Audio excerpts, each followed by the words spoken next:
After that laughing incident, I hated Zyor, who can't hear when other people are around. It took even a guy like me 10 years to even try to penetrate his territory. But being a cruel man, I don't believe in such bloody dramas. I deliberately detonated the firecracker right next to Gu Qinghan's ear. Gu Qinghan froze in confusion. The temperature of her gaze instantly dropped to ice, and then she mercilessly pushed my right hand away. It was clearly not the kind of laughter that was meant to be heard in her ear. I continue to pretend to be obedient. "I'm sorry I scared you," I said, deliberately raising my tone the next second. "There are so many people around, why should I stop just one? You like me, don't you? I don't know, maybe I'm miscalculating." I saw Gu Qinghan chuckle, her pink lips clearly expressing confusion. I didn't wait for her to examine my face more closely. Gu Qinghan's cold, mocking voice reached me. She looked down at me. "I don't like you, even though I love dogs." I felt so ashamed looking at her. I felt my face flush. "Do you like Yiting Cheng?" Gu Qinghan didn't deny it. "No matter what you think who I like, what does that have to do with you?" Her tone was icy. This answer shocked me and I involuntarily shuddered. "Gu Qinghan, you'll regret this." I don't know if Gu Qinghan will ever regret it. In any case, my only regret is that I didn't say this self-absorbed phrase earlier. I've been acting in films for so many years and I felt ashamed of that scene at Jiang's villa. I lay on the bed feeling lifeless and weak. The system is the one who really does this work, not the people. "Why did you choose me?" I asked the system, which proved too overbearing.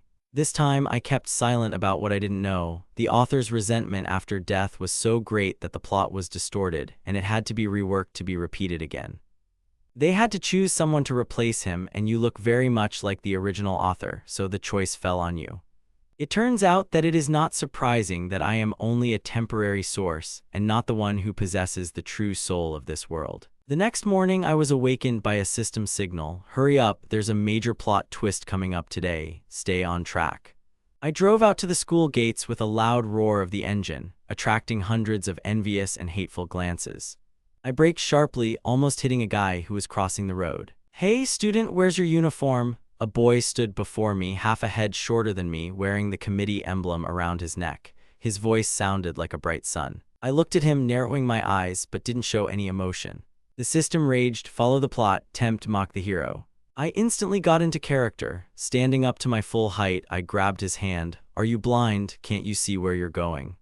Look at Yiting Cheng, he looks so offended, like a tough little puppy. Apparently, he's never met such a bore as me. He was taken aback for a few seconds. He took a deep breath, trying to contain his anger, but there was no escape. Yiting Cheng was about to take off his glasses. I couldn't ignore the disgust in his eyes. My tone grew even fiercer. "Who gave you permission to look at me like that?" I said I needed to pick up the list. "My name is Jiang Qi. Would you like me to help you remember my name?" "Jiang, don't overdo it." Yiting Cheng panicked and stepped back. Because of this offended guy, I felt so insignificant that I couldn't even touch that very list. Someone held me back and I screamed loudly. I didn't pull my hand out. "Gu, I'm fine. Let me go. There are already a lot of people here." Seeing Gu Qinghan come to his aid, Yiting Cheng was both overjoyed and nervous. He longed to touch Gu Qinghan's hand himself. I don't know if it was a coincidence or not, but before he could do so, Gu Qinghan herself let go of his hand. I was shocked. What happened to Gu Qinghan? She almost broke my wrist. Yiting Cheng, too, was frightened by the tense atmosphere. Fearing that this rich guy would start hitting on Gu Qinghan, he quickly blurted out, "Jiang, let's go. I'll take you to the infirmary." I didn't expect to dislike it at all. Wei Hong's smile broke out. "Instead of being angry, you should be in charge here." Gu Qinghan blocked Yiting Cheng's path. I was so angry that I decided, "I'll go with you." "Okay, I want you to help me." Gu Qinghan clearly didn't want this. She wanted to refuse, but this sight touched my eyes. I looked at her straight in the eye. "Are you sure?" "Nonsense." I leaned on her shoulder, feeling my heart beat faster. "What, you don't want to? You can do so much for Yiting Cheng, but you don't even want to come with me to the infirmary." Haha, a cold smile. Gu Qinghan pushed me inside. Ignoring Yiting Cheng's pleas, she grabbed my hand and led me away. I acted like a fool. After leaving the base, I felt a strange heaviness. "Gu Qinghan, where are you dragging me?" Gu Qinghan is a woman of few words. She said coldly, "You're not going to the infirmary." Her voice sounded less like an invitation and more like a threat, as if she weren't going to treat me, but rather bury me somewhere quiet. I can't be shy, I reminded myself. I swallowed, feeling my insides tighten with hunger, but even so, I wouldn't let her pick me up. Gu Qinghan pointedly ignored me. Did you hear me? I asked, but she remained silent. I felt like a complete idiot. Gu Qinghan, are you deaf or dumb? I let you treat me so cruelly that you simply abandoned me to my fate. I stared into her cold, impenetrable eyes. My face turned pale, her indifference hurt more than words. Seeing how unperturbed she remained, I felt a pang of guilt mixed with annoyance. But I had to maintain an arrogant demeanor. Who gave her the right to ignore me like that? I wasn't going to lose, I didn't want to hurt her, but this man was completely unbearable. You're not going to kill me, are you? I chuckled. I was so nervous being left alone that when I noticed Gu Qinghan's movement, I immediately rushed after her without realizing it. She didn't even turn around. Go on, she said coldly without breaking stride. I had only 2 seconds to catch up with her before she disappeared into the distance. I frowned but continued to follow her. In the infirmary, the doctor prescribed me some red ointment. My thoughts were confused and my brain felt numb. 36 yuan is not a big amount, it's enough for several uses.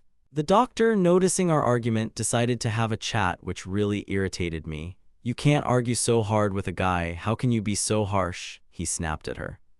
Gu Qinghan pulled some change out of her uniform pocket. She counted the coins, 1-5, she had them all. Not a muscle moved on her face, though it was clear she was struggling. I pulled out my phone to pay with the QR code, deliberately lifting my chin. I didn't want her to think I didn't have any money. The smile of the girl who mistook me for a weak and worthless guy made the situation even more complicated. I didn't care what she thought, I was just waiting for the moment when her mask of arrogance would finally crack. The girl's face remained impassive. She put the money back in her pocket without even looking at me. Turns out she's quite thick-skinned. I guess I should have been lucky that I didn't force her to spend those 36 yuan on me. What's wrong with spending 36 yuan on me? Are you that stingy? Of course, that's how it was. The system signaled. This money was her food budget for 2 days. A 16-year-old girl living in survival mode. Her parents are dead, she lives alone. School is free, but all other expenses are hers. She works alone, pays for her studies, and daily expenses herself. Her diet consists almost entirely of cheap buns. She eats a lot though and needs about 20 yuan a day. 36 yuan is really enough to last 2 days. Hearing this, I fell silent. No wonder she clings so desperately to her place here. I spent half an hour in the classroom. Teacher Yuan, a nasty old man, didn't even scold us both for being late, just said, "Come in." I thought that being late for my first lesson would result in a serious punishment. Sitting by the window, I watched as Gu Qinghan approached Li's desk in Yiding City. Qi Zhen shouted something at me, but I ignored it. The teacher was talking about the principal and Qi Zhen continued to gossip. Do you think we're both right? I turned around and, meeting his bright gaze, laughed, pretending to be a fool. Who? Only Gu Qinghan and the duty officer were in sight. Listen, I'm surprised. That's what Yiding City should be called, Qi Zhen said hesitantly. He was calm, but suddenly he came up to me and whispered something. What, you have to go after Gu Qinghan? Qi Zhen said this so loudly that the sound echoed throughout the office. A deathly silence fell over the classroom. All eyes immediately turned to me. Could you speak louder? I quipped, trying to ignore the teacher's glare. Excuse me, teacher, continue the lesson. That's not like you. What are you thinking about? Are you in a hurry? The teacher was clearly displeased. I picked up the book and headed for the exit. Gu Qinghan went into the office. I need to tell you something, I called after her. The girl at the window, without changing her expression, followed me out of the classroom. My classmates were clearly starting to guess what was going on. I could feel them behind me, but I was scared. I was barely holding myself back from giving myself away. I put my hands on her shoulders and said, "It's okay. The plot is that I have to chase you first. Given our popularity, soon the entire senior class will find out we've become closer. It's only a matter of time." Second period began, but Gu Qinghan didn't return. The good girl, destined for a career as governor, was clearly not thrilled. I wanted to make sure that the old teacher didn't have any long lectures for me about not starting such a relationship so early. Gu Qinghan returned to class only just before the final bell rang. The teacher's chair was now positioned directly behind her. The teacher on stage spoke softly, her English flowing freely. Gu Qinghan listened attentively, but after 10 minutes I couldn't remember a single word of what was said. The homeroom teacher, unable to contain herself any longer, snapped, "Gu Qinghan, you must understand, everyone is different. Don't be impulsive and don't put off your plans." Some sit here to experience all the stages of life while others have no choice but to be alone. Our lines are destined to be parallel, never to intersect. Even if circumstances force us to be together at some point, the end is still inevitable. The end is near. She knew this since childhood, that's why she said what she said. I won't confess my feelings to her, even if I really like her. I'm not going to compromise for anyone. But I really like her, and this realization came so suddenly. I've never been rejected before. It seems my self-respect is my greatest curse. During my last gym class, I was sitting in the stands, thoughtfully nibbling on a popsicle stick. The captain of the second grade volleyball team gave me a deadpan look. Ki Zhen sat next to me with his flawless face. Sometimes I think I'd like to be like him in my next life. I stopped chewing on the stick, turned my head and looked closely at the captain. I then casually hit the ball back to the player and focused on what was happening again. Ki Zhen, lost in thought, muttered, "This guy is cute, but his technique is poor. Being the captain of a team like this is a real talent. Love is blind and he who kicks the ball is just a fool," I thought. You don't even understand what you're getting yourself into. Ki Zhen hummed softly to himself, hesitating to explain to the captain, "Liu Ruyan usually plays great. I should give him a prize." "What prize?" I chuckled, looking at the field. I stood up and hurried over to Ki Zhen to get some water and tease him a little. Ki Zhen was embarrassed and muttered that he was not worthy of such an honor. I just rolled my eyes. "What's so hard about that? Do I really have to pour water into your mouth?" A friendly match between boys and girls began on the court. I spotted Gu Qinghan's figure in the crowd. She was shorter than the others, but she moved with great confidence. Gu Qinghan, tall and long-legged, played professionally. 3 minutes into the match, she had already earned her team 2 points. The opposing team's players were getting nervous. Liu Ruyan, as captain, was clearly out of his element. I watched the game, but my eyes were on her, not him. She accidentally caught my eye. At that moment, I saw a sharp, precise movement of Gu Qinghan's hand, and the ball landed squarely in the opponent's court. She whispered something to her players, and the 2 tall guys from the opposing team deliberately left Gu Qinghan alone. I saw her hesitate for a moment, missing her opportunity, and the ball landed. She looked like she was already considering how to leave the court. The stands roared. The opponents decided to target her alone. Liu Ruyan was not formally involved in the bullying, but it was clear that he encouraged such behavior. Finally, the break. The top-ranked players were beaming, but Liu Ruyan looked utterly embarrassed. I was furious at the way they treated Gu Qinghan. The end of this story was inexorably approaching. I noticed Yitan Cheng approaching her with a bottle of mineral water. What was he asking her with such a worried expression? Gu Qinghan shook her head and walked away, looking completely at a loss. The second half started quickly. The opponents used their usual dirty tactics, but Gao Yi almost gave up. As long as they continued to attack Gu Qinghan, they had no chance of winning. The game continued. The ball flew past the edge of the court, but was instantly intercepted. The counterattack began. Without waiting for her opponents to react, Gu Qinghan deflected the ball with one hand. A backhand strike, and the point was ours. It wasn't just a high IQ, but a tactical decision in midfield. Not only me, but everyone else was impressed. The whistle blew. Gu Qinghan's team won. Liu Ruyan lost face as he half-heartedly congratulated the victors. Gu Qinghan's heart must have been breaking with pain, despite the cheers all around her. The area was filled with jubilation. Xior, who usually couldn't hear the sounds around him, winced in pain amid the commotion. Cold sweat broke out on Gu Qinghan's forehead as she struggled to contain her self-loathing. I was in a good mood and decided to approach her with water, but one look, and I froze. Where was her voice? Gu Qinghan didn't know she was hated. She simply walked toward the quiet, abandoned school building, remaining in the shadows. She looked so vulnerable, leaning against the wall. I pretended I didn't see her and just walked up to her. "I bought you some water," I said, deliberately casually handing her the bottle as if I didn't need it at all. Gu Qinghan didn't answer right away. She took out a small notebook from her uniform pocket. In the light, I saw her eyes widen for a moment and a look of displeasure flash across her face. Icy water trickled down my fingers. I was stubborn and had no intention of changing my tone. Gu Qinghan looked worried. "Why did you bring me water? I don't have the money to repay you anyway." "I don't care. Who asked you to help me, Yitan Cheng?" I tried to defend myself. "I'm just pretending I don't care. No one bullied me and I don't need your sympathy." Gu Qinghan looked at me with bewilderment. "Are you satisfied with yourself?" She wanted to leave, but I blocked her way. I grabbed her by the sleeve of her school uniform. The irritation in my chest became unbearable. I couldn't understand what was going on in her mind, and that was what irritated me most of all. I need to tell you something, and then you can go. Her cold gaze frightened me. What are you waiting for? I blurted out. I just want to say a few words. No one has ever died from that. Gu Qinghan looked at her hand, which I was holding, and then pulled back. She laughed bitterly and coldly. What do you mean? I was about to ask him what he meant by his strange actions, but the moment I saw that smirk, my mood completely soured. Gu Qinghan, I got your contact information, I muttered. She didn't have a phone. Gu Qinghan clearly didn't want to continue this conversation. I was furious. I think her face was still slightly damaged from that incident. How did this happen, and how do her friends even contact her? Friends didn't come. I hesitated, watching her turn to leave. All I could do was call after her. See you on the way home from school. Qi Zhen asked why I said that. I genuinely felt that Gu Qinghan was a man who was changing, reaching new heights, and that resonated with me. Hearing my answer, Qi Zhen looked at me strangely. But she's in the same class as us. Impossible, she doesn't even have a cell phone, I replied, opening my phone.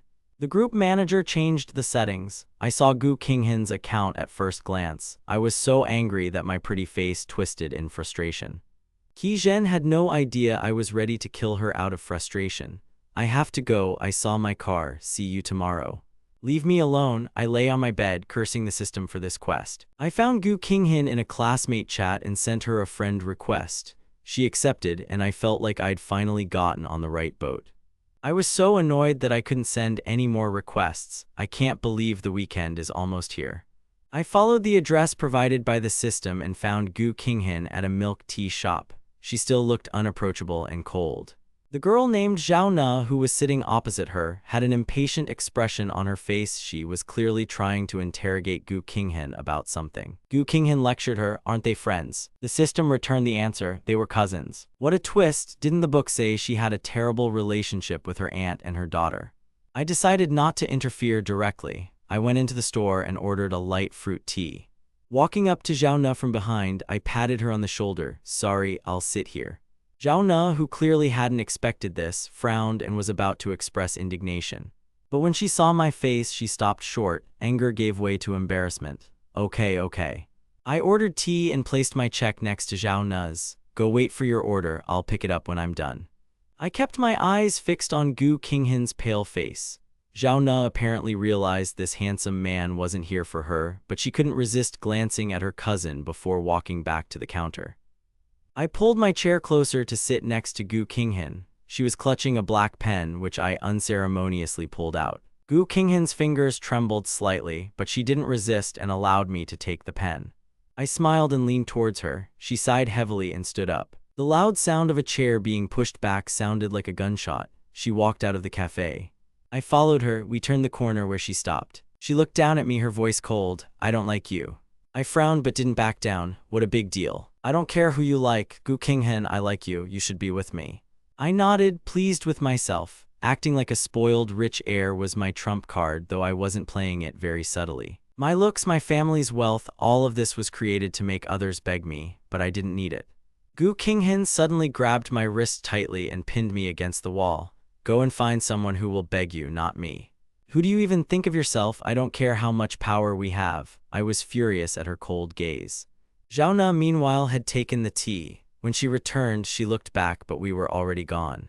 She wanted to ask what was going on, but Gu Qinghan's low tone scared her to death. What was so special about her, this cousin? Seeing Gu Qinghan getting into the car and driving away, Zhao Na couldn't help but ask, are you coming to practice tomorrow? Gu Qinghan replied coldly like ice, I gave you the notes I had at home. There will be no more lessons. What do you mean? Zhao Na asked nervously. Didn't you promise my mother I need to pay for my education? Gu Qinghan didn't know how her aunt was and she didn't care. She refused. I gave you the recordings. My obligations end there.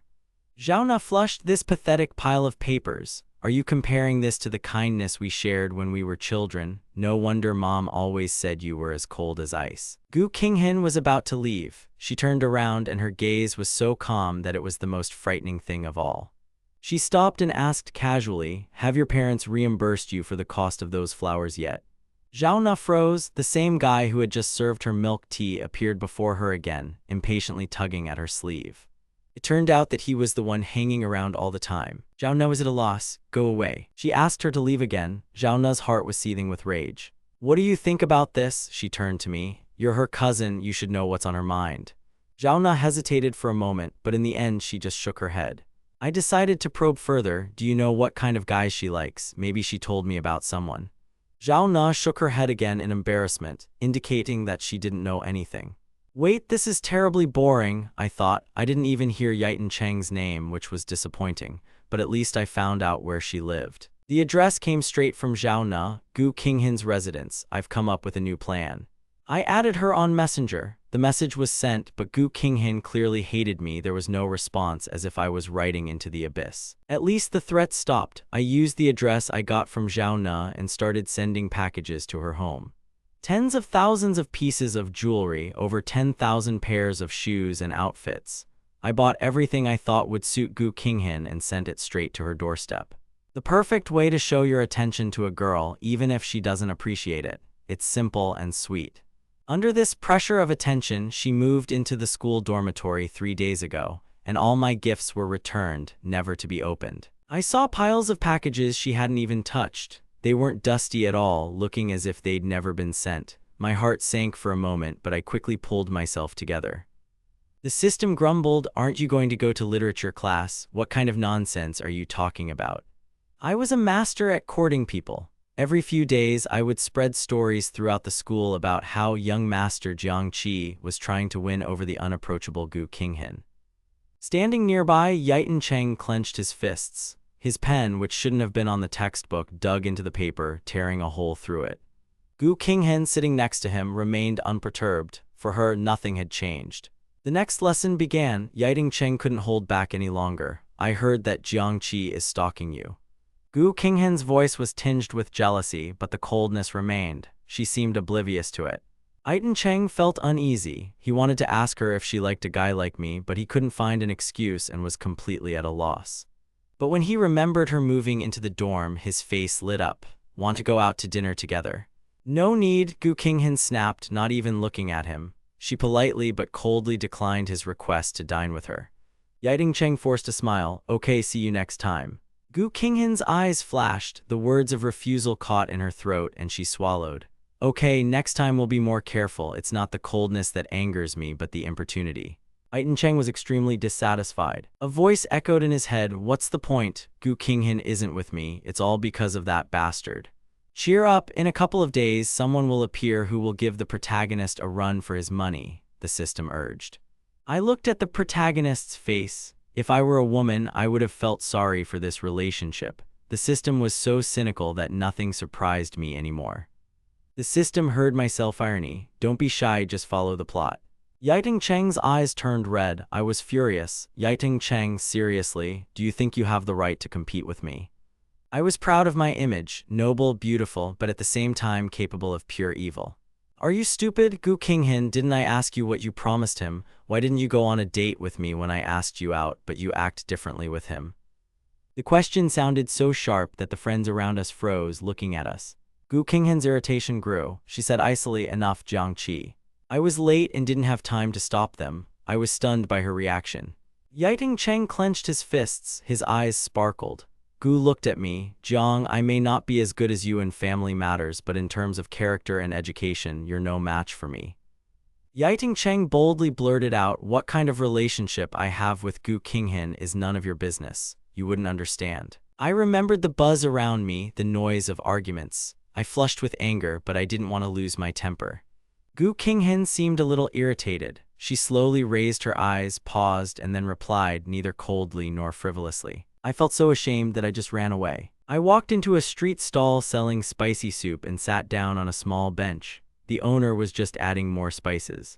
Okay, I agreed without looking at the menu. I opened a can of Coke and took a long sip. Spicy soup, cold Coke, life is good. There wasn't a trace of sadness on my face. The system was watching my acting. Hold the impulse, close your eyes, be silent, don't let your friends see you here. Whoever saw a rich heir squatting in a diner and slurping spicy soup? The system was strange. I'm a top actor in the real world, but it seemed like I'd been used to places like this since childhood. It's not that I didn't like the soup, it just didn't fit the celebrity image. I picked up my chopsticks, grabbed a serving of noodles in sesame oil, and popped it into my mouth. It was bliss. I wasn't always a star. Before I became famous, I was an orphan. Thanks to the foundation's support, I had the opportunity to study. I was so impressed with this food. For the first time in my life, I stopped worrying about price and could eat this bowl of soup without any regrets. The system was silent, unable to find words. I cried. Someone rushed toward me with a bottle of water. I have it, everything's fine, the girl said, her voice devoid of tension. Sorry, I didn't mean to scare you. It was the same one from the playground.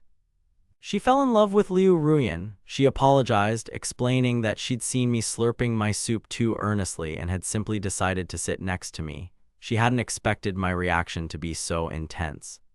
I was too on edge just looking at her. My eyes still stung from the spiciness of the soup, and the tears wouldn't dry.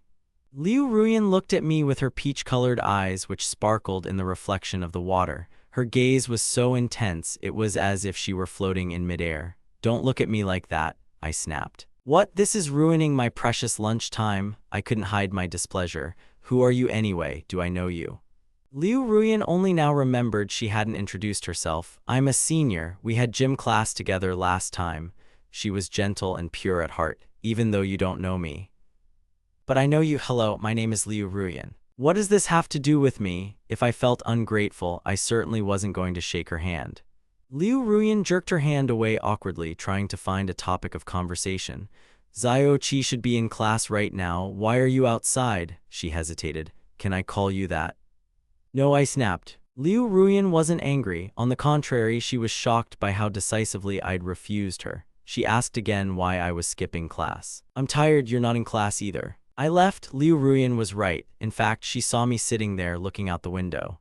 I didn't care at all how I looked. My cold answer threw her off balance. But it wasn't for nothing that she spent so much time hanging around the boys. She soon found a new topic, being the gossip lord of Yizhang.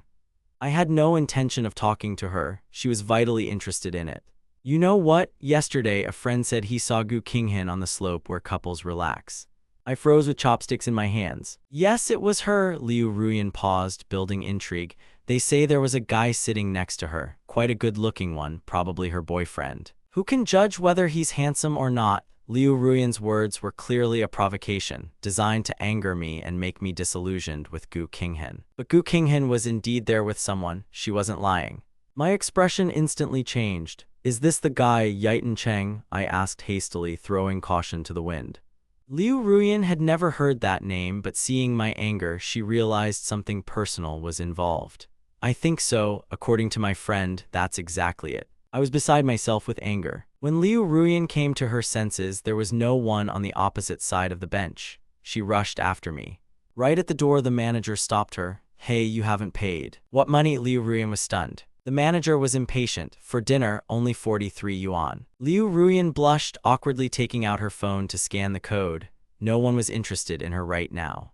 She left disappointed. I left with an air of importance. Who gave her permission to pester me while I was eating? I didn't feel an ounce of guilt. The system began to scold me for my shamelessness. Are you saying she didn't make up stories about Gu Qinghan on purpose? I think she's telling the truth, I grumbled.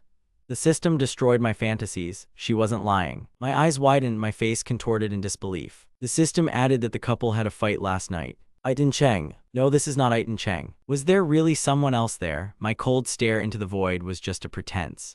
The system knew I was trying to be cunning. The guy next door found an excuse to invite her over, to confess, and she doesn't know where Yitan Cheng's house is.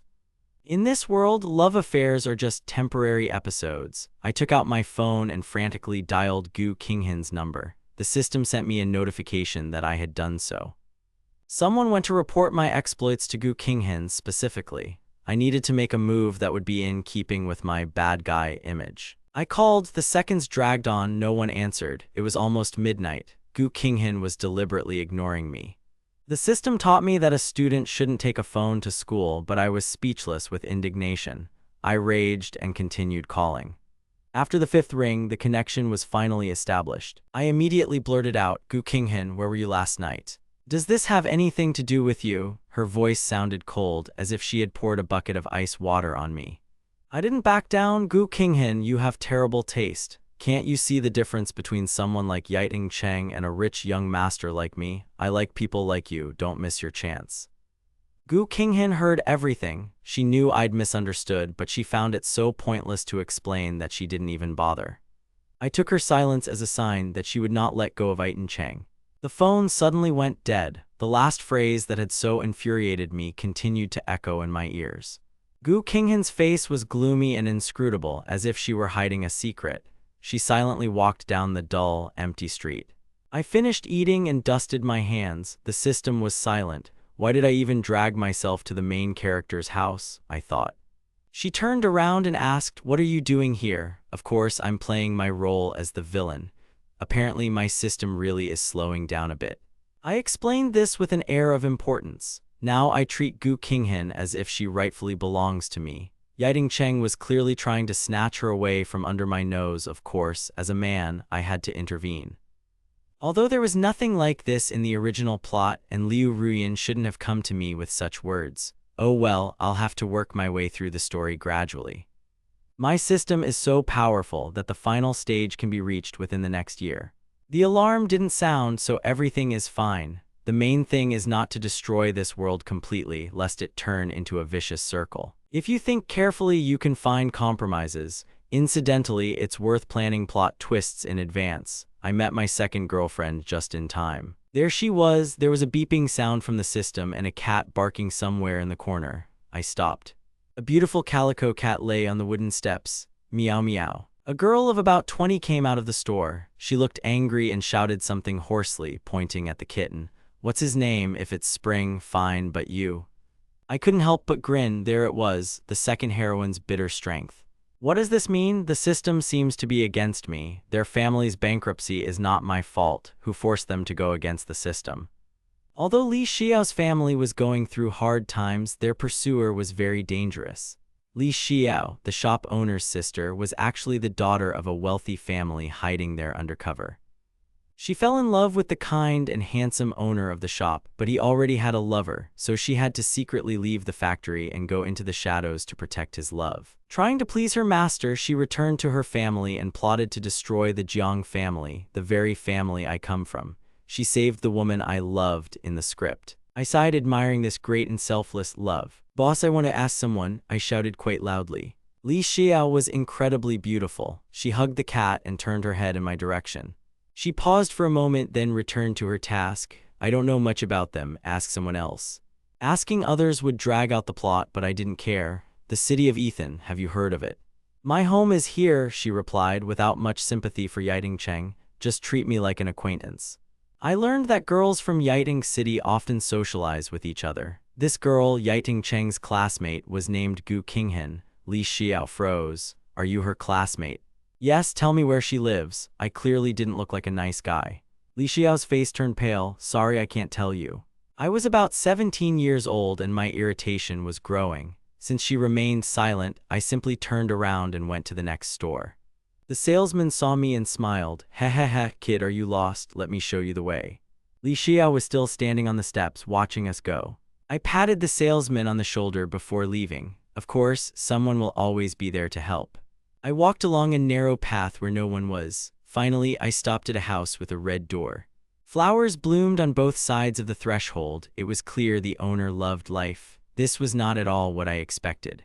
I was just about to knock when the door opened from the inside. A middle-aged man, Yiting Cheng's father, looked tired. His face was covered in traces of hard work, but his eyes betrayed a resemblance to his son. I was still wearing my school uniform. A polite smile played across my face. Yiting Cheng's father was nervous. "Are you my son's classmate? Did something happen at school?" "No, everything's fine," I lied. I, an orphan, had never known parental love, and this strange feeling squeezed my heart. The man's concern was too sincere. A feeling stirred in my chest that I couldn't express in poisonous words. "I heard my son is fine," the man exhaled. "So you're just in the wrong house." I was talking complete nonsense, but it was too late to back out. The man looked completely confused, and I almost fainted from the absurdity of the situation. I laughed, not daring to go inside. Out of the corner of my eye, I saw Gu Qinghan walking down the road. He was definitely the last person I expected to see here. I watched her for a few minutes. Anger began to boil inside me again. Gu Qinghan stopped and stared at me with a cold, merciless gaze. I wasn't going to give in. I looked at her stubbornly until my eyes started to sting. Gu Qinghan slowly walked closer and looked down at me. I decided to go all in and, like a few days ago, extended my hand, demanding help to the infirmary. Gu Qinghan pursed her lips. Her hands were tense. She clearly didn't want to touch me. We stood opposite each other. Gu Qinghan was stunned. "Young master, is this not enough for you?" She obviously thought I was here to cause more trouble, which I was, but she couldn't know that. "That's why I warned her today. If Cheng dares to lay a finger on you, I will find a way to smash his house to pieces." I took one step at a time, forcing Gu Qinghan to retreat. I looked at her innocent yet eerily cold face, and suddenly a strange excitement overwhelmed me. "Gu Qinghan, you want to protect him, right? Then you'll belong to me." I made this threat, trying to appear calm, though my hands were shaking nervously. The system went crazy, enthusiastically commenting on the rapid developments. Gu Qinghan stared at me silently. A note reminiscent of a black cat's growl entered her voice. She didn't even blink at my commanding tone. I suddenly felt nervous, forcing myself to meet her gaze. I didn't even notice the shadow of doubt that crossed my face. "You're with me now," I said, letting her go. I repeated it to myself several times, trying to process what I'd said. "Otherwise, I'll tear your house down." God, that was such a mean and ridiculous phrase. I wanted to slap myself. I remained silent for a long moment, expecting Gu Qinghan to bury me with her answer. She slowly pressed her lips together and said, "Okay," pretending not to notice the coldness in my eyes. I was both happy and jealous. I didn't expect her to agree so easily. I didn't wait for her to continue. "But that doesn't matter. From today on, you're my girlfriend, and no talking or defending that guy." I firmly believed that given my appearance and character, any ordinary woman would sooner or later fall in love with me. This self-confidence was part of my destiny in this book. In the plot, the protagonist always wins because he has the protagonist's halo on his side, and I'm just a character obstacle. I sighed, wishing I could finish this storyline as soon as possible. Let them be happy, and I'll complete the task and return to the real world. Rumors of our romance spread across campus instantly. My phone was blowing up with notifications that morning. My friends bombarded me with questions, including a dozen missed ones from Su Wanru. I was so angry that I immediately blacklisted her. She was so happy to see me today, for the 8th time today. I sighed, unable to contain my emotions, and simply turned away. Gu Qinghan was so cold, it seemed like she didn't like me at all. I'm an ordinary person. I felt so stuffy that I decided to sit next to her during lunch.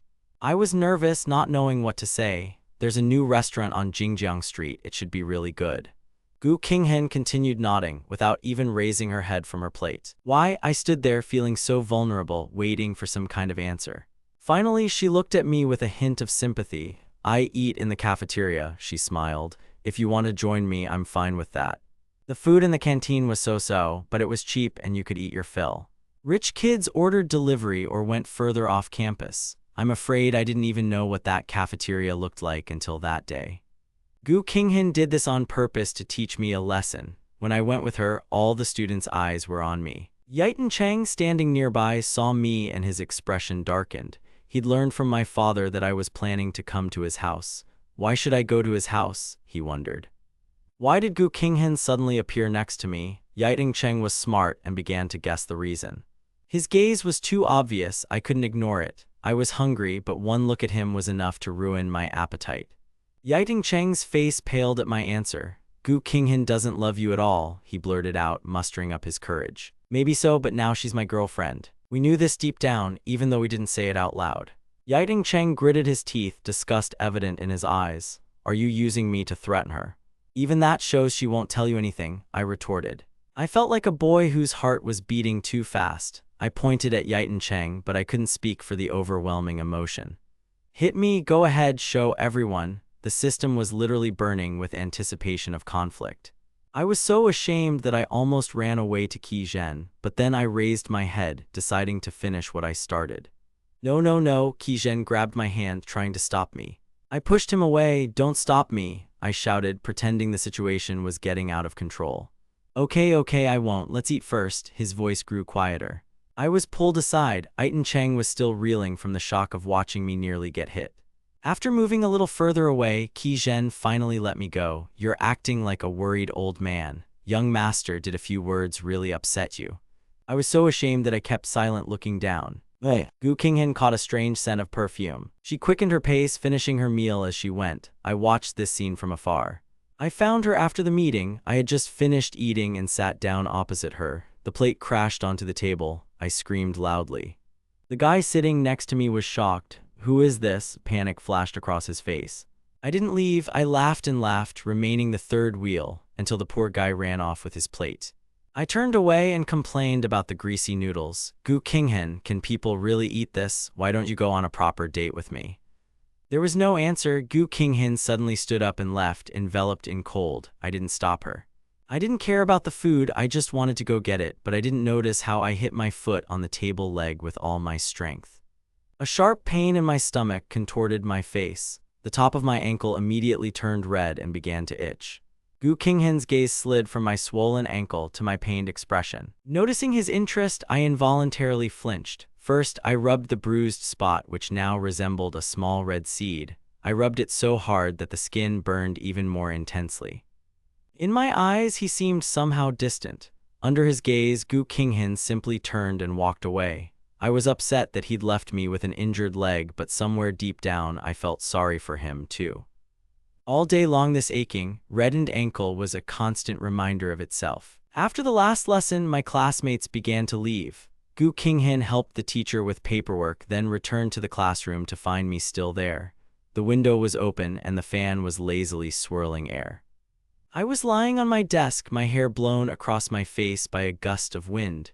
Gu Qinghan glanced back and his gaze involuntarily fell on my ankle. The red mark from the blow was in no hurry to disappear. It was obvious he'd come to after a few seconds. I too snapped out of my thoughts and our eyes met. "You've had enough, I can handle this myself." I tried to pull away. The emotion on his face gave way to a cold, assessing gaze. I felt like a little boy trailing a step behind him. Gu Qinghan paused, unsure of what to say. Finally, in a low voice, he asked, "What are you doing to me?" "A date," I finished my thought, sorry for blurting it out so spontaneously. A date means a date, there's no turning back. Gu Qinghan was standing at the bus stop. I stood frozen next to him, stealing glances at him. He was typing something quickly on his phone, looking like he didn't quite understand what he was doing. A couple of minutes later, a taxi pulled up to the side of the road. I looked at this with envy. If he had come for me like this, it would have been simply magical. Gu Qinghan doesn't live well, and it seems he doesn't even want to spend extra money on the bus. I wouldn't even dream of taking a taxi. I was overwhelmed with conflicting emotions. Because of this love, I constantly felt slighted and scolded myself for being clingy. The next second, the taxi door swung open. Gu Qinghan walked up to the car and I held the door open, my head down. He frowned, his tone laced with impatience. "Well, young man, are you going to sit down or just stand there?" What? I looked up. The dream was coming true. We both got into the car. I was afraid until the very end that Gu Qinghan would change his mind. Gu Qinghan raised his hand but didn't move, allowing me to get in first. I slipped inside. On the way, I chatted about different places, asking him where he would like to visit.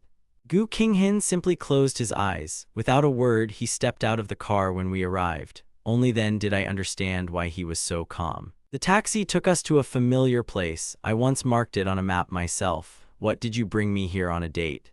"I can't believe it. Gu Qinghan brought me to Hongguan." I started to wonder. Maybe he just wants a change of scenery, or is he using me to make someone else jealous? "You came alone? This doesn't look like a date." "Gu Qinghan, you're like the root of a medicinal plant, so bitter and incomprehensible." This only confirmed my insight.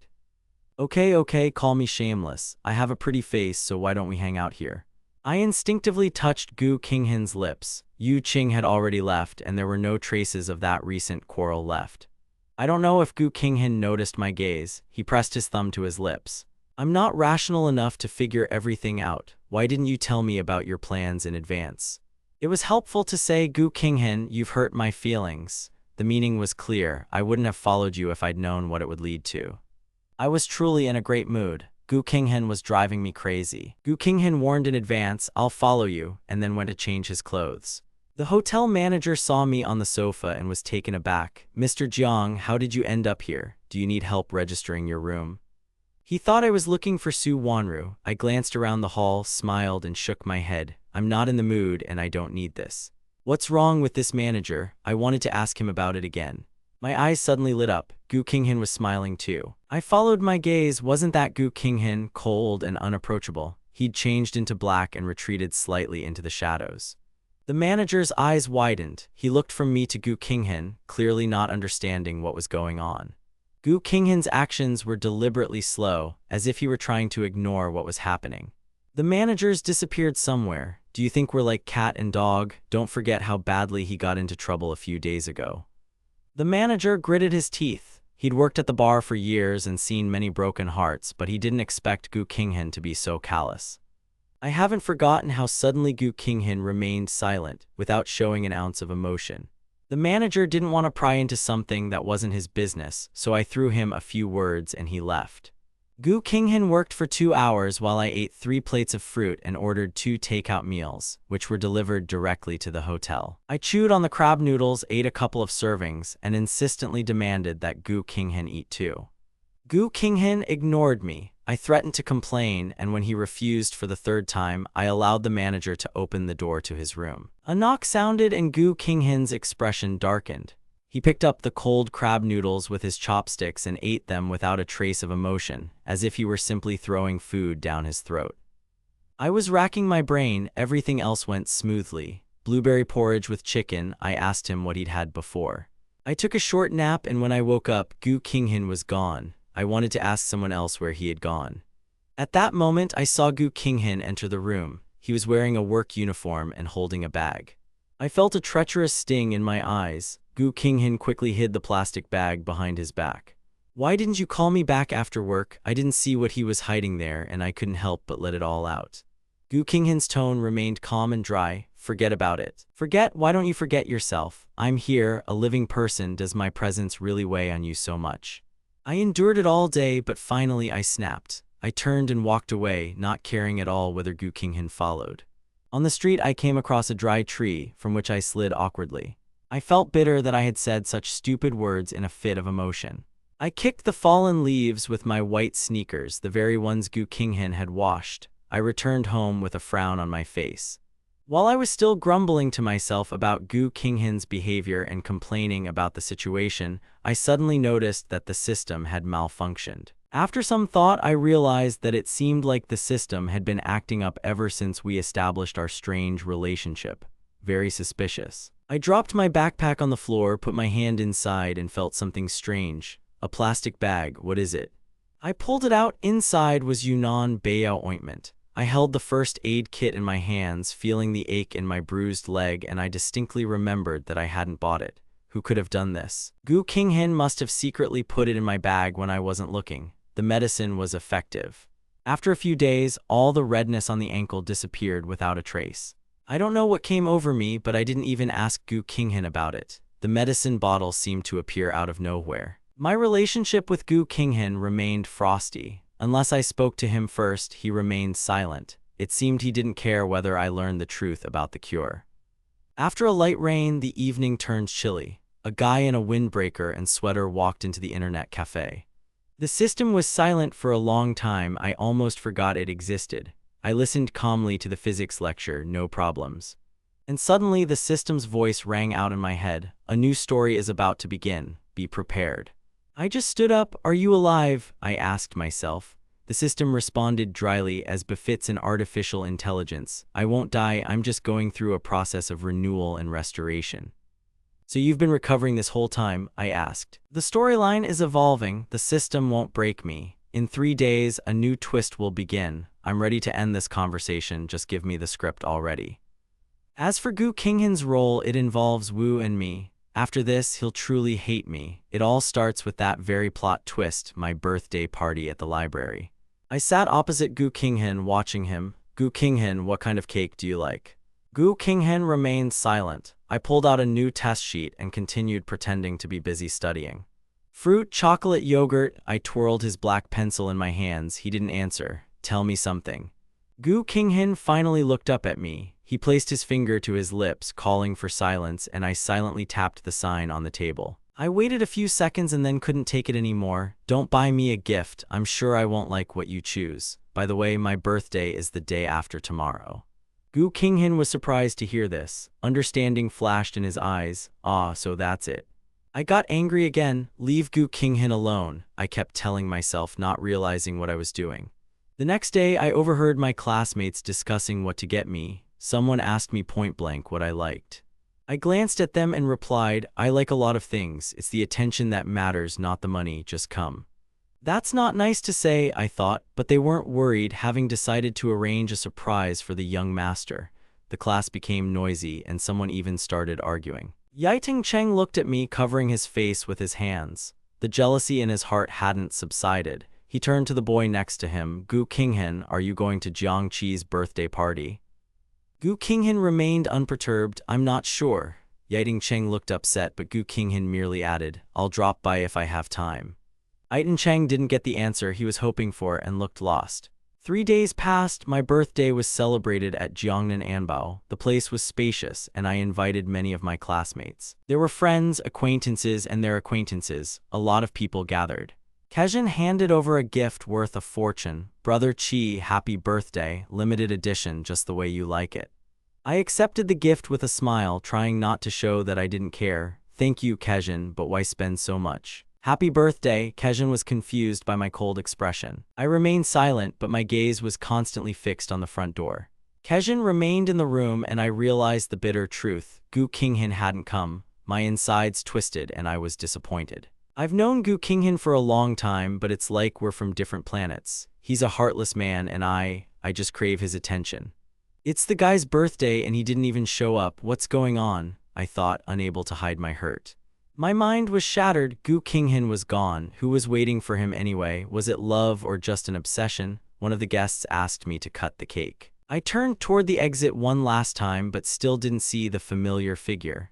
I don't care whether you came or not, I told myself. I sighed heavily, suppressing the aching pain in my heart, and turned to the cake. Meanwhile, in a red taxi, the manager was transferring last month's salary to Gu Qinghan. He was telling him how he had applied for a new job early that morning. Gu Qinghan accepted the translation, put his phone in his pocket, and thought that he still needed to sort out his lunch. Okay, go ahead if you have anything to do. The manager merely waved his hand, returning his shift fee. The motorcycle sped down the busy street. Gu Qinghan glanced at his watch and accelerated. A cold wind ruffled his long hair, and his eyes, radiating a cold beauty, were filled with determination. His ears were slightly reddened by the cold. The bike stopped in front of a brightly lit gift shop. Gu Qinghan hesitated for a few seconds and then stepped inside.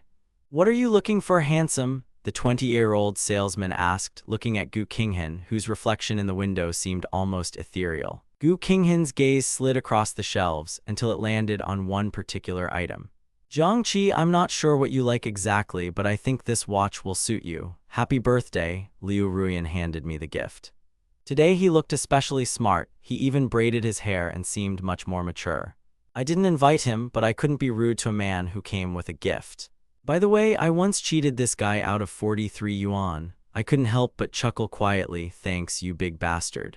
Liu Ruyan smiled softly. There's nothing to be thankful for. The main thing is that you like it. The party was going on as usual, and the next second I heard someone call out to me. The hall was large. Someone was singing, someone was dancing. More than 10 people had gathered in the middle of the empty space, and an empty bottle was lying in the center. Liu Ruyan never missed a chance to get close to me. The past weighed heavily on his shoulders. What kind of game was this? The atmosphere was strange, a mixture of truth or dare, some unspoken challenges and veiled hostility. Liu Ruyan looked around. There are a lot of people here that I don't know. I felt this man, my ill-wisher, looking at me. I immediately understood where the threat was coming from. I turned my gaze to Liu Ruyan and Su Wanru. On the surface there was calm, but inside, haha, I just wanted to laugh. That's my charm. Without even saying a word, I make these two jealous. The system in my head quietly signaled, look how fun it is. Let Liu Ruyan sit next to you. Su Wanru was determined. I deliberately swapped seats with the others and sat on the other side to make the situation more tense. I was the center of attention, pretending to be a carefree and cheerful guy. There was a moment of silence, and then everything came alive again. A real game of survival. What could be more delicious than this drama? Come on, I'll spin the bottle. Someone from the group took the initiative. I was shocked, but I actually started to have fun. I had to pretend that I didn't care and wasn't worried at all. Su Wanru was very unlucky. She was hit in the very first round. Truth or dare? Qi Zhen asked. Su Wanru chose the truth. Is there anyone here you like? Su Wanru was honest. This caused confusion. All eyes turned to me. But I was busy on the phone and pretended not to notice anything. Su Wanru's face darkened. We played a few more rounds, but she no longer looked in my direction. I felt bored in the stuffy room. I threw something to the guests to get some fresh air and opened the door a crack. The door led to a corridor that ended in a balcony overlooking a neon sign and the cars passing below. I closed my eyes, feeling the cold wind blowing against my face. I couldn't bear the turmoil inside me. Hearing footsteps, I opened my eyes, casting aside unnecessary emotions, and again put on my usual mask. There was a slightly drunk guy standing next to me. I pushed him away. What, Su Wanru, are you drunk already? Liu Ruyan stepped closer. Yes, I won't leave you alone until I've had a drink with your friend. I didn't offend him, did I? Why do you look so hostile? He's not my friend and I'm not going to follow his rules, I replied coldly. Liu Ruyan did not give up. Zhang Qi, do you understand why he is so against me? I didn't want to know, or rather I knew, but I didn't want to get into it. Liu Ruyan fell silent, his emotions hidden. He clearly had no intention of backing down.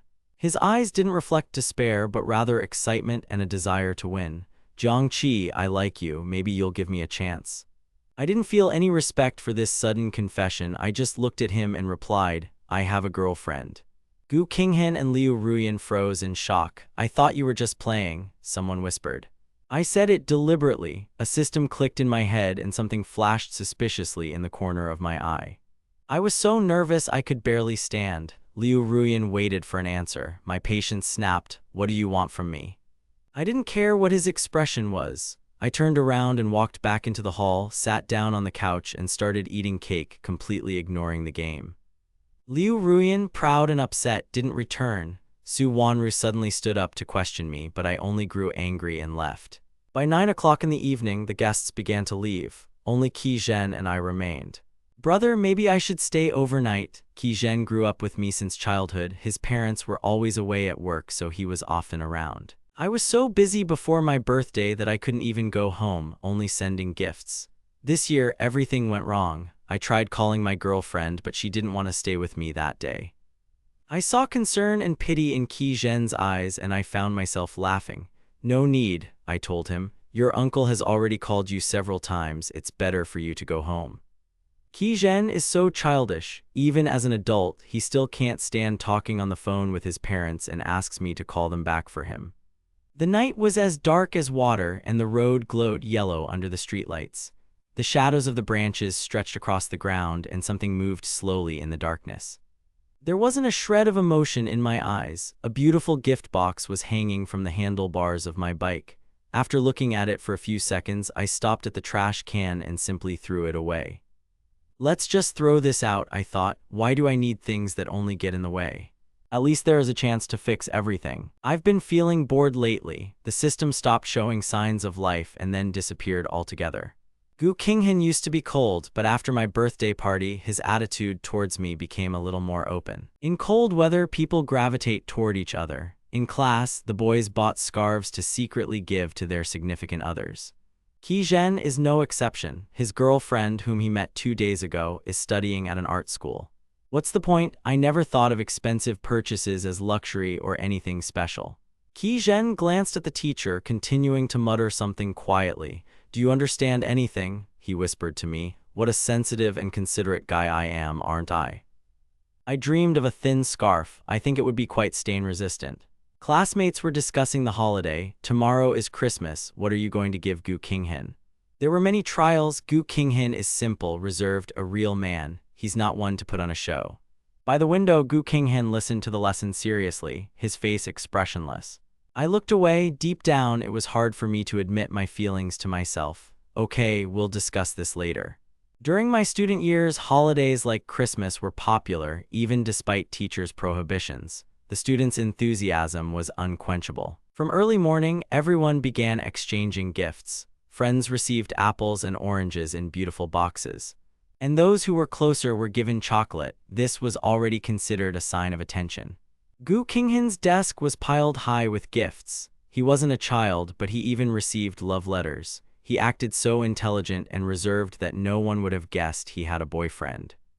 In fact, over time, my unrequited love and his icy calm turned into a sharp blade that wounded me. I had a good feeling about him from the very beginning, which was replaced by a painful envy.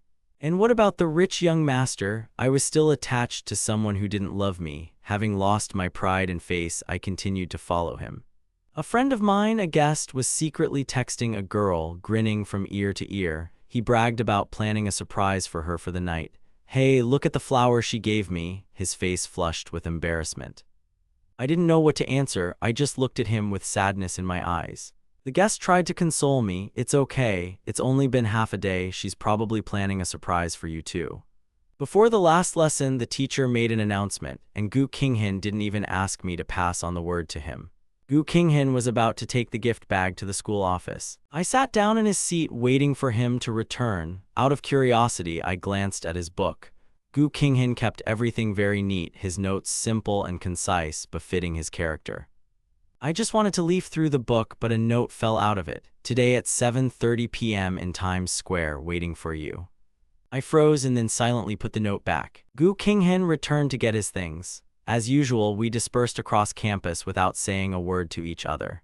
I saw him walking past the bus stop, ran after him and grabbed his hand. "Can you take the day off today?" Gu Qinghan pulled out his sleeve. "Why?" "Christmas," I said it so quietly that the sound was like a mosquito squeak. Gu Qinghan nodded slightly, his gaze cleared, and he slowly said, "A lot of people come to play at Christmas. We need to increase the salary." I flushed with indignation. "Are you crazy? Do you only want money? I'll give you as much as you want." I was furious. "Tell me you'll spend the night with me and I'll pay you 3 times your shift." There was a moment of silence. The surrounding sounds faded, and a tension hung in the air that seemed ready to be dispelled by the wind. Gu Qinghan suddenly laughed loudly. "Young master is really angry." At that moment, the bus pulled up. Gu Qinghan turned around and stepped on board. The bus pulled away, leaving me where I was. I stood there for a long time in the middle of nowhere, feeling my face burning with shame and anger. I slowly squeezed my frozen fingers, exhaling clouds of hot steam. The cold air quickly cooled my ardor. I raised my head and closed my eyes. It began to snow, the first snow in this world. "Do you like snow?" the system asked. "No," I answered silently, too lonely. I didn't like the weather, but I continued to stand there, wrapped in my jacket. The system considered my behavior strange, but people are strange creatures. The weather was perfect for a hot pot. I decided not to go home and looked for a restaurant nearby. By the time I got there, the sky had already turned black. I walked inside and the waiter politely asked, "How many people will be dining?" We gathered with our whole group of friends. It was really hot and noisy here. I looked at the group of guys exchanging casual jokes. After we ordered our food, I said to the others, "Don't wait, eat before it's served." The waiters worked slowly. I sat in a corner by the window where the spicy soup was already steaming, filling the air with its delicious aroma. The snow outside had thickened, covering the ground in a white layer. Lights were blazing in the square across the street, and a huge Christmas tree towered in the center, where young couples were taking photos. My gaze lingered on a familiar figure. An hour ago, he'd said he was going to work and refused my help, and now I saw him in Times Square. Today, Yiting Cheng was wearing a blue jacket and scarf, looking youthfully open and sunny. Gu Qinghan stood next to him, wearing a simple white shirt, exuding calm and purity. That attraction between them, I felt that same pang in my heart again. The square was full of people, Christmas, snowfall, bustle. Who is that guy smiling next to him? Gu Qinghan took out his phone. He was supposed to be in the red room, but someone was waiting for him at the bar door, Yiting Cheng. I knew Gu Qinghan wouldn't pay much attention. Yiting Cheng whispered something to him. Gu Qinghan didn't hear, but stopped out of politeness. "How are you free?" Yiting Cheng was embarrassed, his face turning slightly red. Gu Qinghan's expression remained impassive. He didn't like to refuse, but now he was forced to. "Sorry." Yiting Cheng raised his head, took a few steps back, and blurted out, "I need to tell you something about Jiang Qi." Seeing so many people around him, he immediately regretted his words. What does it matter to me anyway? Gu Qinghan suppressed the strange emotion within him. A message appeared on his phone screen, no signature, but the number was familiar. "When will you finish work?" A second message followed, a photograph. Snow was falling in flakes, the streetlight reflected in the twilight, and my heart skipped a beat. "Gu Qinghan, it's snowing." He stared at the screen for a few seconds. Yiting Cheng called out to him and he came to his senses. What happened? I said it was snowing, Yiting Cheng smiled. What are you thinking? Are you crazy? Nothing, Gu Qinghan put his phone away. So what did you want to say? Yiting Cheng looked away, shaking the snow off his sleeve. You're as insincere as Jiangqi, aren't you? Gu Qinghan's face turned pale. He hated discussing personal matters with strangers. Yiting Cheng was lost in thought. This silence seemed meaningful to him. He took a deep breath, deciding to attack. Actually, I thought. But a second later I appeared. Gu Qinghan, are you here? I approached them, not hiding my presence. Yiting Cheng fell silent before finishing his thought about Jiangqi. I frowned at Gu Qinghan, then laughed and handed him the leather bag. Merry Christmas. I didn't ask why he was there, acting as if we had met completely by chance. I don't know what I was thinking. Gu Qinghan sat down next to me for a moment, then stood up. Yiting Cheng couldn't stay here any longer. He felt like he was being burned from the inside. I have to go home, he said, and quickly left. What about my gift? I held out my hand, expecting at least some kind of reaction, but he didn't budge. No gifts, no congratulations. This love seemed like a lie and a formality to me. I heard no emotion in his words. You're terribly boring, I snapped. I don't know what exactly got to him, but he turned to face me. You can leave if you want. Our relationship was strange from the start, but I wanted to continue. Why did it come to this?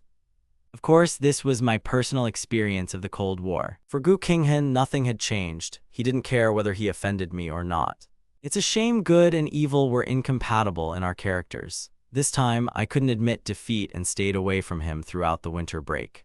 Gu Qinghan went to work as usual, and I wrote my notes after returning to my parents' house.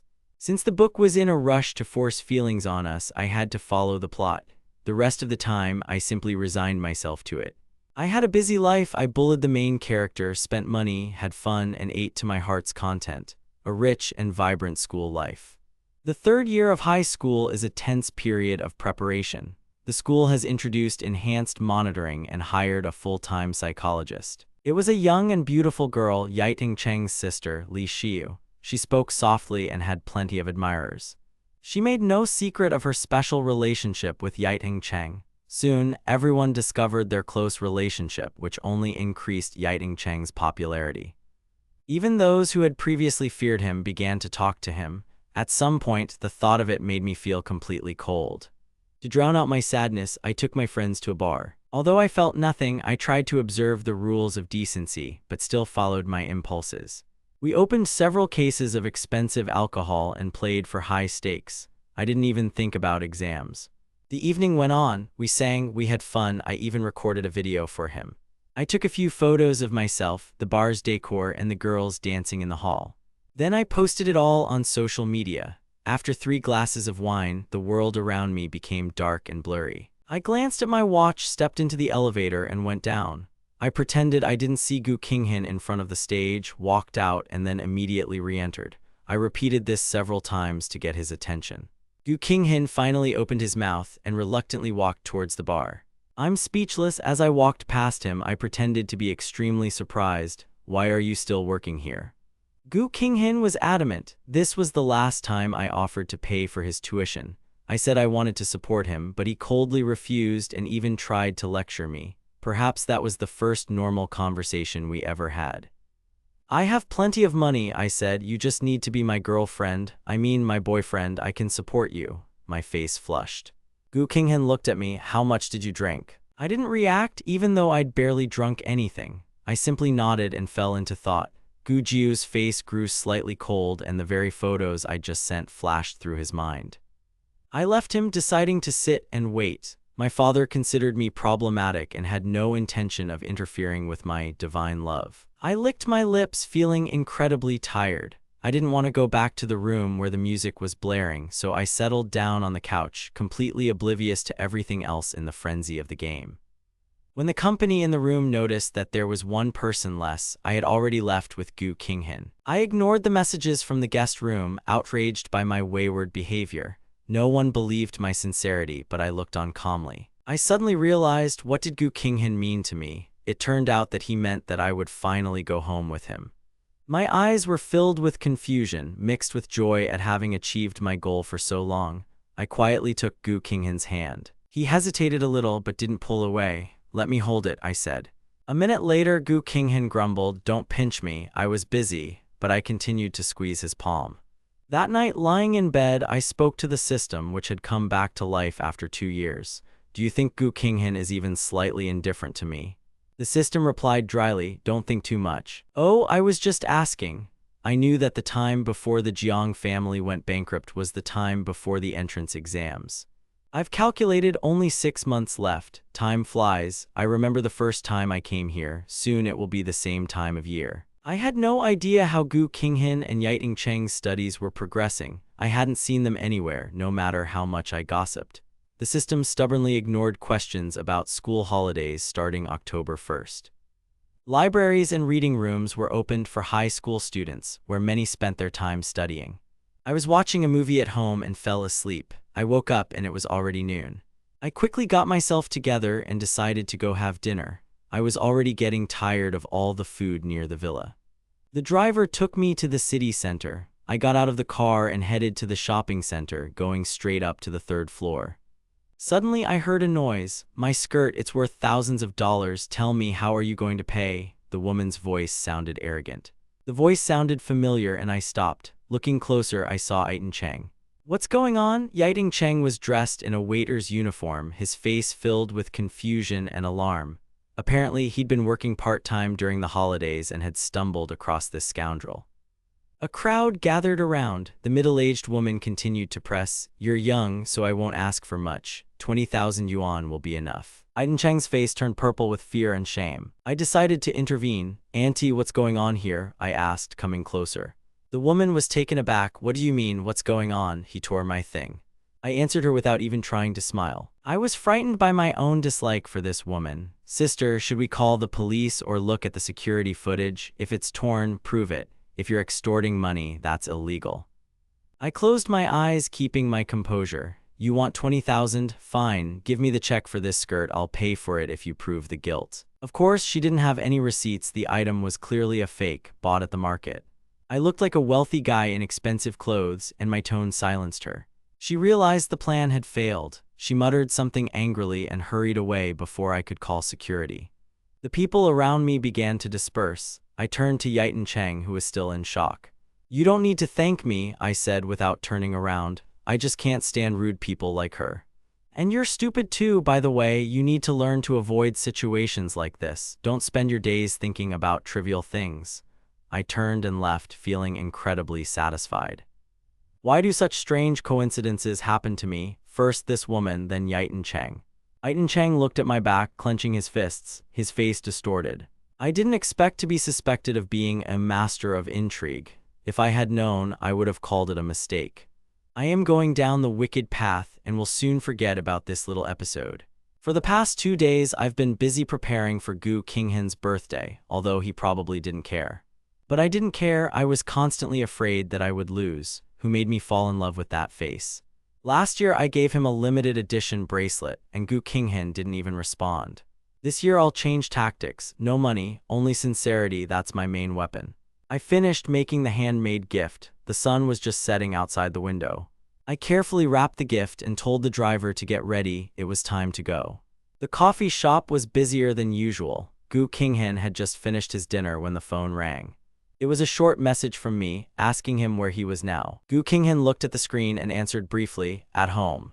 The coffee was ready. He put the phone down and began delivering orders to the guests. 2 hours passed before he finished his shift. Someone came to relieve him, so he packed his things and went home.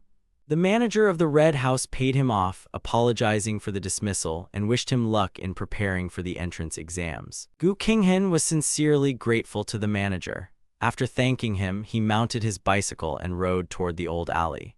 The closer he got to the house, the more anxious he felt. A couple of minutes later, he stopped. A yellow light was burning in the window across from his house. A tall guy was crouched against the wall. The guy grabbed his head with his hands, squeezing something in his palms, and diligently wrote inscriptions directly on the ground. The bike rocked. The guy by the wall flinched, recognizing Gu Qinghan, and jumped up, throwing his things on the ground. I sat up straight, my legs buckling. "I'm not lying," I blurted out. "Didn't you say you were home? I'm sitting here, freezing, working every day to earn money, and you? I came specifically to wish you a happy birthday because I was afraid you'd go off somewhere with someone else." The quieter I spoke, the more dizzy I felt with resentment. I was furious that he lied to me. I waited for over 3 hours in vain. Gu Qinghan, you're a liar. You did this on purpose, didn't you? Gu Qinghan stood a meter away from me, in the thick shadow. I couldn't see his expression, but he didn't look angry. He was simply ignoring me, as always. How much do you hate me? Flashed through my mind as the roar of the wind in my ears finally died down. Gu Qinghan stepped out of the shadows and walked toward me. He knew I was lying, but he still returned home, knowing I would wait for him here all night. For a moment, the silence of this difficult year enveloped us. I wanted to say something, but suddenly the rumble of my hungry stomach echoed through the silence. I felt his gaze on me. My face flushed with embarrassment. By the way, let's buy a cake together. How can you do without a cake on your birthday? I tried to change the subject. Gu Qinghan, without showing the slightest surprise, walked past me into the house, holding a hot bowl in his hands. I swallowed. I was so hungry that I pounced on the noodles without raising my head. Seeing that Gu Qinghan's face remained expressionless, I asked without hesitation, "You won't eat?" I ate what he cooked. I don't know where he got the ingredients, but it seems like he really made it for me. While I was eating noodles with stewed meat, I kept sneaking glances at him. He didn't seem cold. His features were clear and precise, pure, clear, as if detached from this world. I couldn't take my eyes off him. Gu Qinghan didn't even look in my direction. My face was flushed, but I didn't feel awkward. I felt incredibly inspired. I never hid my love for him. Gu Qinghan, you are so handsome. He wasn't as happy as I expected. His face was expressionless, as if he were speaking to nothing. He stood up and looked down at me. Let's go when you finish eating. I didn't understand what was on his mind. I picked up the pace, finished my noodles, wiped my mouth, and replied cheekily, I'm not going anywhere unless I want to. But I was afraid that if I stayed, he would kick me out. I just wanted to be near him. We looked at each other in silence. Gu Qinghan sighed and without changing his expression nodded toward the empty bowl. Go wash it. Inside I was jubilant, although I tried not to show it on the outside. I put the clean bowl back, walked out of the kitchen, and saw Gu Qinghan's figure.